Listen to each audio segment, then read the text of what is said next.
RCB ಮಹಿಳೆಯರ ತಂಡ ಮತ್ತೆ ಮುಗ್ಗರಿಸಿದೆ. ಯುಪಿ ವಾರಿಯರ್ಸ್ ವಿರುದ್ಧ ರೋಚಕ ಪಂದ್ಯದಲ್ಲಿ ಹೀನಾಯವಾಗಿ ಸೋತಿದೆ. ಮಹಿಳಾ ಪ್ರೀಮಿಯರ್ ಲೀಗ್ನಲ್ಲಿ ಉತ್ತರ ಪ್ರದೇಶ ವಾರಿಯರ್ಸ್ ಮತ್ತು ಆರ್ಸಿಬಿ ನಡುವಿನ ಪಂದ್ಯ ಟೈ ಆಗಿದ್ದು, ನಂತರ ನಡೆದ ಸೂಪರ್ ಓವರ್ನಲ್ಲಿ ಉತ್ತರ ಪ್ರದೇಶ ವಾರಿಯರ್ಸ್ ಗೆಲುವು ಸಾಧಿಸಿದೆ. ಸೂಪರ್ ಓವರ್ನಲ್ಲಿ ಮೊದಲು ಬ್ಯಾಟಿಂಗ್ ಮಾಡಿದ ಯುಪಿ 8 ರನ್ ಗಳಿಸಿತ್ತು.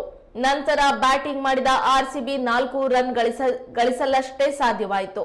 ಬೆಂಗಳೂರಿನ ಚಿನ್ನಸ್ವಾಮಿ ಕ್ರೀಡಾಂಗಣದಲ್ಲಿ ನಡೆದ ಪಂದ್ಯದಲ್ಲಿ ಮೊದಲು ಬ್ಯಾಟಿಂಗ್ ಮಾಡಿದ ಆರ್ಸಿಬಿ ನಿಗದಿತ ಓವರ್ನಲ್ಲಿ 9 ವಿಕೆಟ್ ನಷ್ಟಕ್ಕೆ 180 ರನ್ ಪೇರಿಸಿತ್ತು. ಈ ಗುರಿ ಬೆನ್ನಟ್ಟಿದ ಯುಪಿ ವಾರಿಯರ್ಸ್ ನಿಗದಿತ ಓವರ್ನಲ್ಲಿ 180 ರನ್ ಪೇರಿಸಿದ್ದು ಪಂದ್ಯ ಟೈ ಆಯಿತು.